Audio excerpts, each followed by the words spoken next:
లో ఇవాళ నిరుపేద వర్గాలు ఎస్సీ ఎస్టీ బీసీ మైనార్టీ వర్గాలతో ఏదైతే ఉందో తీవ్ర ఆందోళన ఎదుర్కోవాల్సి ఉంటుందని చెప్పని హెచ్చరిస్తున్నాం. Thank you.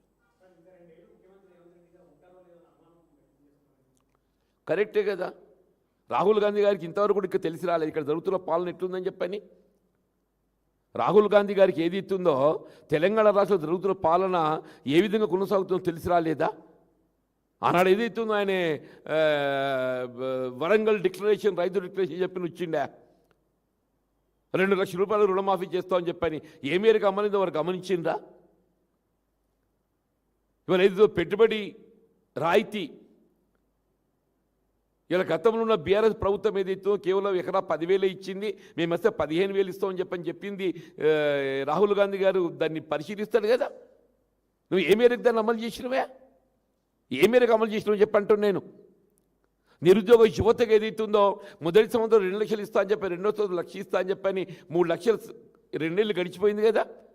నువ్వు ఇవ్వగలిగింది ఎంత? 17,000 ఇవ్వగలవు అని చెప్పంటున్నా. వీళ్ళ ఫీజు రీయింబర్స్మెంట్ ఈ దేశ భవిష్యత్తు, ఈ రాష్ట్ర భవిష్యత్తు. అటువంటి ఫీజు రీయింబర్స్మెంట్ పథకాన్ని అమలు చేయలేకపోతున్నావు. How can they tolerate Revanth Reddy further? ఇవాళ ఎట్లాగూ రేపు రాబోయే ప్రభుత్వం ఏదైతుందో బీఆర్ఎస్ పార్టీ కేసీఆర్ గారు ముఖ్యమంత్రి కాబోతున్నారు. రేపు రాబోయే ప్రభుత్వం బీఆర్ఎస్ పార్టీ కేసీఆర్ గారు ముఖ్యమంత్రి కాబోతున్నారు. కానీ at least let it not be repeated.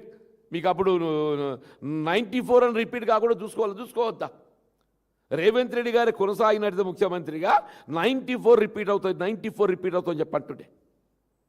మీకు గుర్తు సార్ 94లో కాంగ్రెస్ పార్టీ కనీసం ప్రతిపక్ష హోదా కూడా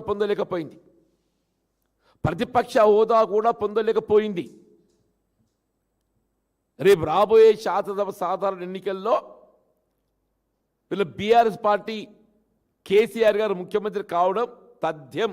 ప్రజలు ఏదైతే ఉందో వాళ్ళు అప్పుడే వచ్చేసింది ప్రజల నానుడి, రేవంత్ రెడ్డి పోవాలి, కేసీఆర్ రావాలి. ఒకటే నినాదం, రేవంత్ రెడ్డి పోవాలి, కేసీఆర్ రావాలి. ప్రజల నోళ్ళ నానుడు వచ్చేసిందా? దాన్ని ఎవరు ఆపలేరు. కనీసం ఆ ప్రతిపక్ష హోదా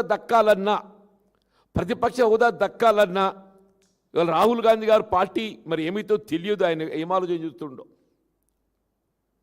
నేనైతే అనుకుంటున్నాను మరి రాహుల్ గాంధీ గారు విజ్ఞత గల నాయకుడు అయినట్టయితే తప్పగా ఇక్కడ ప్రభుత్వ కొనసాగింపుపై ఆలోచన చేస్తామని చెప్పి నేను భావిస్తున్నాను.